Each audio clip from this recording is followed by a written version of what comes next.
On the very edge of a small village located deep within the jungles of South Asia, there lived a man named Adrian. Tired of the noisy city life, he decided to settle in a secluded place, far from civilization. Every day, Adrian explored the area around his new home, enjoying the peace and beauty of the wild nature. One hot summer day, when the sun was blazing through the thick foliage of the trees, Adrian heard a strange sound. It was a muffled cry that seemed to come from deep in the jungle. The cry had a mixture of panic and desperation that sent a chill down Adrian's spine. He stopped and listened, trying to figure out where the sound was coming from. It seemed to be coming from behind an old twisted banyan tree near a swampy area. With each passing moment, the cries grew louder and more desperate. Driven by curiosity, Adrian put down his bag and headed toward the sound.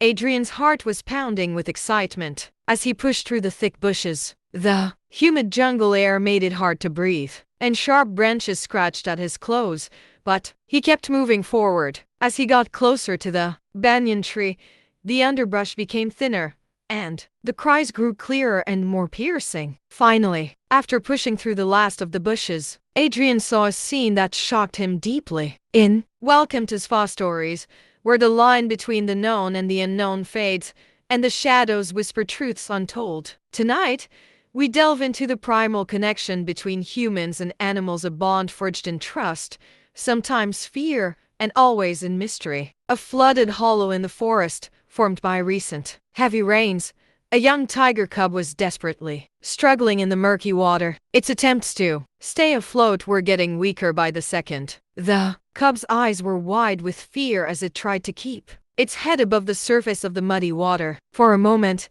Adrian froze, assessing the situation. He knew that tigers were dangerous, especially when they were scared. But he also understood that if he didn't act, the cub would surely drown. Quickly looking around for any sign of the cub's mother, Adrian saw no indication that she was nearby. Deciding to act immediately, Adrian cautiously approached the edge of the water. He took off his shoes and rolled up his sleeves, preparing to enter the muddy pond. His heart was racing as he stepped into the cold, slimy water, creating strong ripples with each step.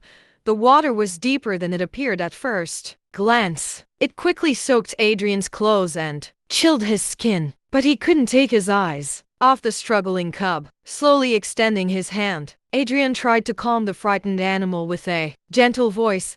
"It's all right, little one. I'm here to help you." The cub, sensing the presence of a human, seemed to calm down slightly. Its frantic movements stopped as Adrian approached. Finally, within arm's reach, Adrian carefully slipped his hands under the water and gently lifted the cub. The young tiger was surprisingly light. Its small body was shivering from cold and fear. Adrian held it close to his chest, trying to warm and soothe it. Slowly and carefully, he began to make his way back to the shore, carrying his precious load. Once on the bank, Adrian gently set the cub down on the ground. The cub was wet and scared but seemed unharmed. Now that the immediate danger was over, Adrian began to wonder where the cub's mother could be. Looking around, he noticed a faint glint of metal in the thick vegetation nearby. Cautiously approaching, Adrian saw a horrifying sight.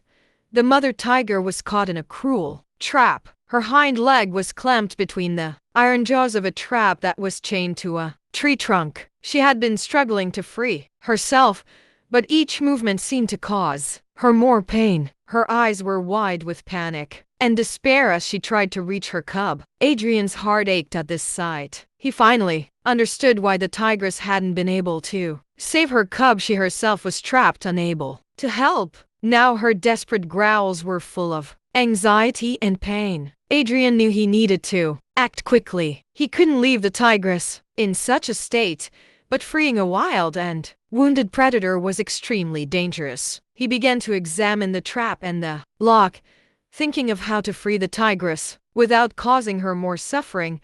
But before he could take any action, Adrian heard the crunch of dry leaves and the low murmur of approaching voices. His heart froze as he realized someone was coming straight toward them. It was likely the people who had set the trap. Adrian quickly scanned the area, looking for a place to hide with the cub. He knew that an encounter with strangers in such a situation could be extremely dangerous. Acting quickly and decisively, Adrian gently placed the cub in the thick bushes, making sure it was well hidden from casual view. Then he took a position where he could observe the approaching people without being seen. Soon, two men in dirty, worn-out clothes appeared from behind the trees. They had rifles slung over their shoulders and were carrying several traps and chains. They were talking quietly to each other, unaware of Adrian's presence. As the men approached the spot where the tigress was trapped, Adrian heard their conversation. "Check that tigress," one of them said, pointing to the captured animal. "A pelt like that could fetch a good price."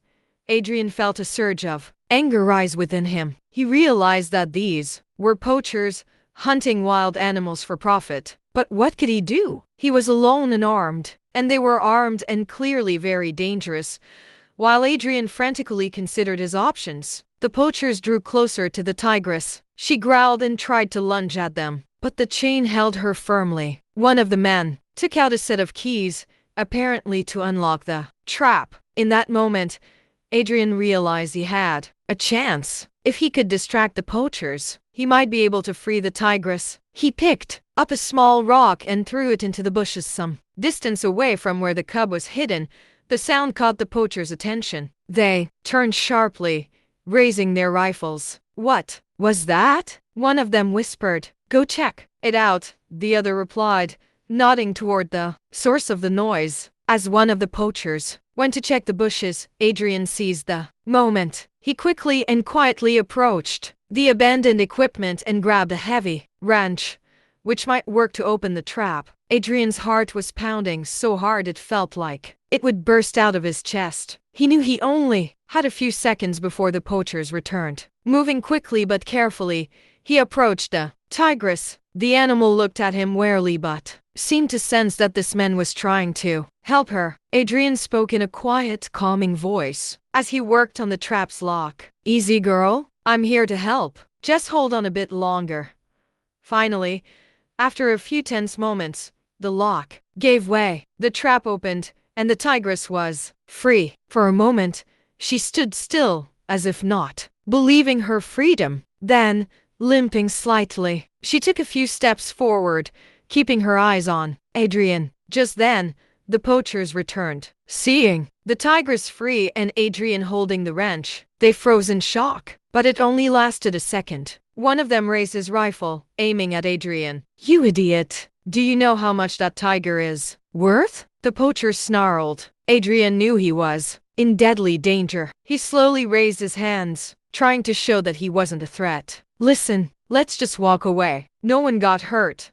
And we can. I'll just leave."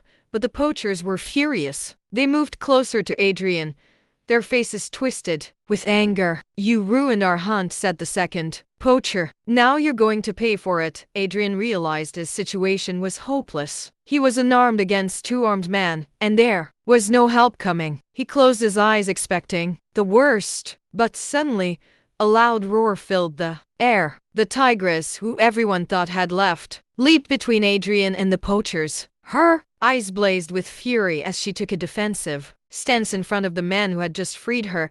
The poachers backed away in terror. They hadn't expected a wounded animal to defend a human. The tigress took a threatening step forward, and that was enough. The poachers turned and ran, stumbling and falling in their rush to get away from the angry predator. When the sound of their footsteps faded, the tigress turned to Adrian. Their eyes met, and in that moment, there was a silent understanding between them. The tigress tilted her head slightly, as if in gratitude, and then slowly moved toward the bushes, where her cub was hidden. Adrian stood still, watching as the tigress gently nudged her cub, encouraging it to follow. Together, they slowly disappeared into the depths of the jungle, leaving Adrian alone with his thoughts. This event had a profound impact on Adrian. He realized that even in his desire for solitude, he couldn't ignore the problems facing the wild world around him. From that day on, he became more attentive to his surroundings, striving to balance his need for solitude with the need to care for the world around him. Adrian started interacting more with the villagers and spending more time in the jungle, closely observing nature. and listening to the sounds of the forest, always ready to help if needed. Remember, the next time you hear the rustle of leaves or feel unseen eyes watching, it could be more than just your imagination.